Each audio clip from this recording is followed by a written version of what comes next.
Dans cette vidéo, nous allons poursuivre le chapitre 7 qui était sur les caractéristiques métrologiques d'un instrument ou d'une procédure de mesure. Donc, je vous rappelle que dans la vidéo précédente, on a fait l'introduction, on a expliqué quoi ça servait de connaître ces caractéristiques métrologiques, quel pouvait être l'intérêt, et on a énuméré les différentes caractéristiques métrologiques. Donc, dans cette vidéo, on va commencer le grand 1, où on va aborder la spécificité et la résolution d'une procédure ou d'un instrument de mesure. Donc on va définir ces deux termes de spécificité et de résolution. Donc je vous laisse marquer le grand 1, spécificité et résolution, et après marquer le petit 1, où on va s'intéresser à la spécificité. Alors, la spécificité, qu'est-ce que c'est ? Vous allez noter la définition de spécificité. La spécificité, c'est la capacité d'une procédure de mesure à déterminer exclusivement la valeur de mesurande avec la garantie que l'indication obtenue correspond uniquement à l'analyte considérée. En gros, qu'est-ce que ça veut dire cette définition qui est un petit peu barbare ? Ça veut dire que la spécificité, c'est l'effet que la méthode utilisée ne va mesurer que ce qui nous intéresse. Si je reprends l'exemple de tout à l'heure de la glycémie, si une méthode est spécifique, cela nous assure qu'elle ne mesure que ce qui nous intéresse, c'est-à-dire uniquement le glucose dans l'exemple de la glycémie. Donc ça, c'est la première partie de la phrase, ça veut dire que la spécificité, c'est la capacité à déterminer exclusivement ce qui nous intéresse, et en plus de manière sûre, c'est-à-dire qu'il ne va pas y avoir d'interaction avec d'autres molécules, on est sûr qu'on ne mesure que le glucose, et que la valeur qu'on a, c'est bien la valeur du glucose. Donc quand une méthode est spécifique de la molécule qui nous intéresse, de l'analyte considérée, cela nous donne en fait la certitude qu'on va mesurer que ce qui nous intéresse et que la valeur obtenue sera la bonne.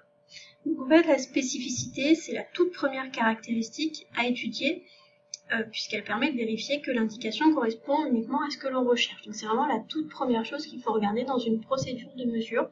Si je cherche exclusivement une seule molécule, il faut que je vérifie que la procédure de mesure soit bien spécifique à cette molécule. Donc ça, c'est pour la spécificité. Pas très long ce petit 1, maintenant on va passer au petit 2, qui ne va pas être bien long non plus. Donc le petit 2, c'est on va traiter de la résolution. Donc la résolution, pareil, qu'est-ce que c'est la résolution ? On va encore une fois marquer dans le cours la définition. Donc la résolution, c'est la plus petite différence que l'on peut obtenir entre deux indications de mesure pour un appareil. Encore une fois, c'est un petit peu barbare comme définition, donc on va parler concrètement. Alors concrètement, c'est si je prends un thermomètre, que ici on me dit que la résolution elle est de 0,1, ça veut dire que cet appareil peut me donner des températures à 0,1 près. C'est-à-dire que soit j'aurai 15,1 comme c'est marqué ici, soit 15,2. En aucun cas, je ne pourrai avoir 15,15 parce que la résolution de mon thermomètre n'est que de 0,1. Donc ce 0,1, c'est la plus petite différence que peut me donner mon thermomètre. On va dire que le thermomètre, il peut me donner une indication à 0,1 près, si vous voulez. Je peux faire pareil ici avec mon pH mètre. Là, mon pH mètre, sa résolution est de 0,01.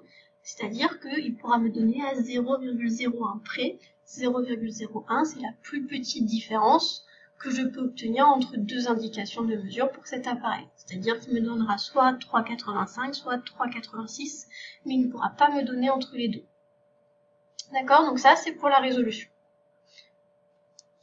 Voilà pour ce grand 1 qui était très rapide. On a juste défini spécificité et résolution. Donc il fallait juste bien comprendre que la spécificité c'est très important lorsque je cherche à doser une molécule en particulier et que la résolution c'est en gros ce qui va me permettre de savoir la précision de mon instrument de mesure. On va passer au grand 2 qui est intervalle de mesure, limite de détection et limite de quantification. Je laisse marquer le grand 2. La limite de quantification, on en a déjà un petit peu parlé lors de l'introduction. L'intervalle de mesure, j'ai un petit peu évoqué ces mots-là, donc là on va préciser un petit peu tout ce vocabulaire. Vous allez voir que ce chapitre, c'est surtout beaucoup de vocabulaire. Alors, pour expliquer ces termes d'intervalle de mesure, de limite de détection et de limite de quantification, on va faire un schéma. Donc je vous invite à le faire aussi sur votre copie, comme ça vous aurez quelque chose de clair et qui est compréhensible très facilement. C'est rien de bien compliqué, c'est des traits et des carrés. Alors, on va commencer par tracer un axe. Cet axe, ça correspond aux valeurs de ce que je veux mesurer. Donc cet axe, je le fais de 0, puis je le fais partir à l'infini, on ne doit pas mettre de valeur au seuil. Au niveau de cet axe, maintenant, je peux en fait tracer deux zones importantes quand je parle de métrologie. La première zone, c'est ce qu'on appelle la zone de détection, et la deuxième zone, c'est ce que j'appelle l'intervalle de mesure. Donc, vous avez vu, l'intervalle de mesure suit la zone de détection. Alors, cette zone de détection, si on s'y intéresse un peu plus, en fait, la zone de détection, ça va être l'ensemble des valeurs qui va être comprise entre la limite de détection et la limite inférieure de quantification. On va un petit peu déterminer ces deux termes.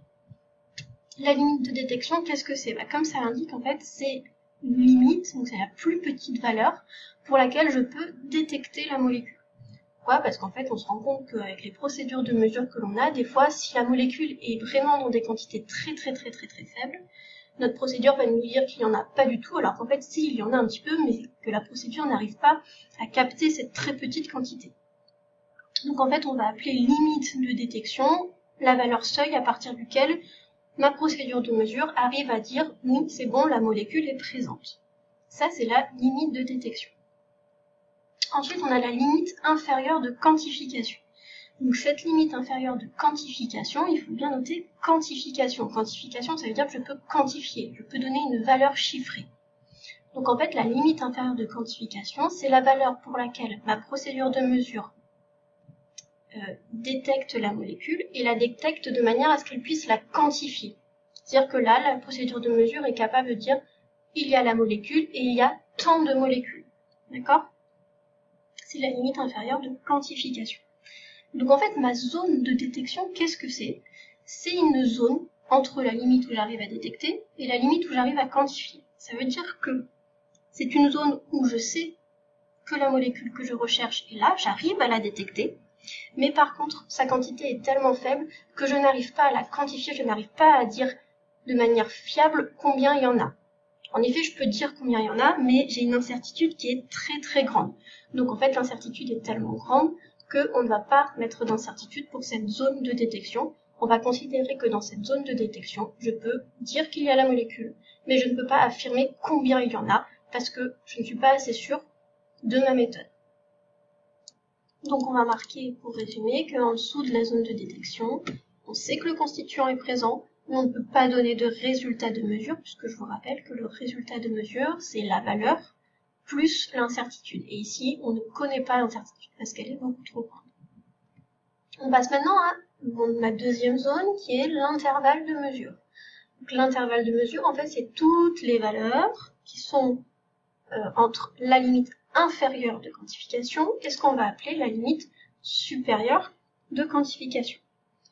Donc la limite inférieure de quantification, on a dit, c'est la plus petite valeur pour laquelle je peux quantifier ma molécule, c'est-à-dire pour laquelle je peux dire combien il y a de molécules avec une incertitude qui est très faible et qui est en plus fixée. Et ça, c'est très important, c'est que je sais qu'il y a tant de molécules avec plus ou moins tant % de chance. D'accord? Je peux mettre ce plus ou moins.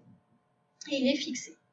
La limite supérieure de quantification, quant à elle, c'est la plus grande valeur pour laquelle je peux quantifier la mesure qui m'intéresse avec toujours cette incertitude qui est la même. C'est-à-dire qu'en fait, il y a des méthodes qu'au bout d'un moment, si la molécule est en trop grande quantité, la méthode n'arrive pas à doser cette molécule si la quantité est au-dessus d'un certain seuil, et ce seuil, c'est la limite supérieure de quantification. Du coup, en fait, l'intervalle de mesure, c'est quoi? C'est cet intervalle des valeurs pour lesquelles je peux donner un résultat de mesure, c'est-à-dire une valeur plus une incertitude. Donc, dans cet intervalle de mesure, je sais que le constituant est présent et je peux dire combien il y en a et donner un résultat de mesure avec une incertitude qui sera fixée avec ce plus ou moins.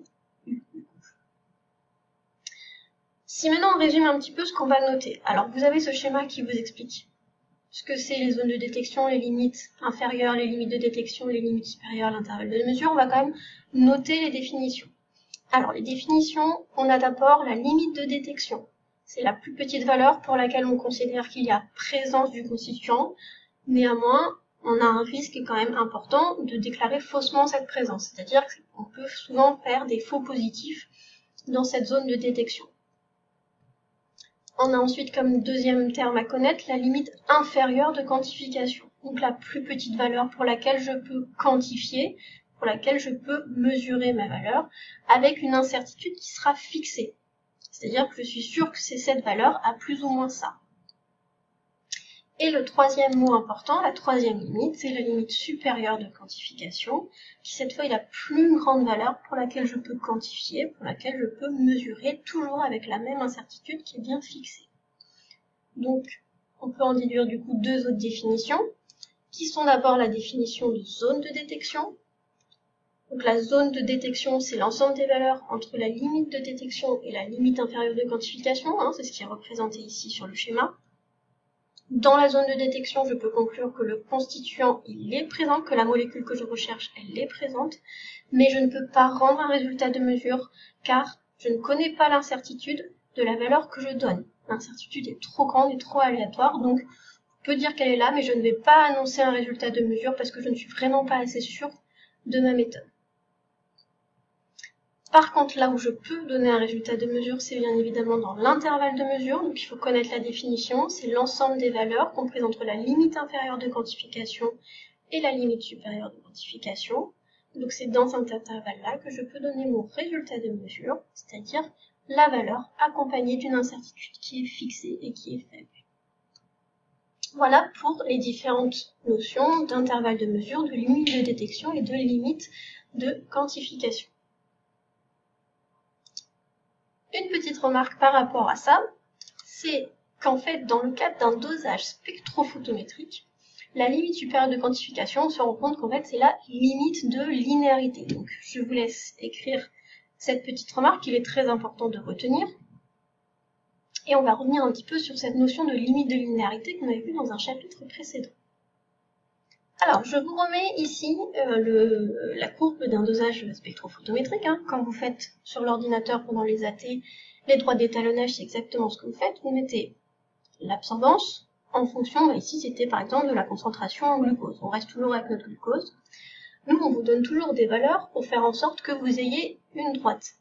Mais on avait vu sur le chapitre de la spectrophotométrie qu'en fait, si j'allais beaucoup plus loin dans ces valeurs, au bout d'un moment, ma droite, elle commencerait à arrêter d'être droite et à faire cette espèce de plateau que l'on voit ici. On voit en fait qu'au bout d'un moment, l'absorbance va stagner, même si ma concentration en glucose continue d'augmenter.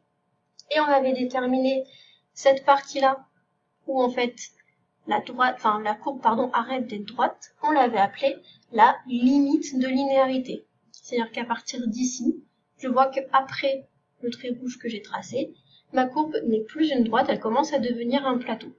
Et on avait dit que cette limite de linéarité, elle était très importante, parce qu'en fait, quand j'avais des concentrations qui étaient au-dessus de cette limite de linéarité, la loi de Beer-Lambert n'était plus valide. Donc si la loi de Beer-Lambert n'est plus valide, en fait, toute ma technique et toute ma procédure de mesure ne va plus être valide non plus. C'est pour ça qu'en fait, on va dire que la limite de linéarité, c'est la limite supérieure de quantification. Au-dessus de cette zone de linéarité, je vais considérer que là, ma procédure de mesure n'est plus valide, je ne peux plus quantifier correctement la concentration en glucose, je n'aurai pas une valeur qui sera en fait la valeur réelle de mon échantillon. Donc si on vous demande à partir d'une courbe d'absorbance en fonction de la concentration, d'en déduire la limite supérieure de quantification, il faut rechercher la limite de linéarité, parce que la limite de linéarité, c'est la limite supérieure de quantification. Voilà pour ce grand 2. Je vous laisse avec les exercices d'application et nous verrons la semaine prochaine pour le grand 3.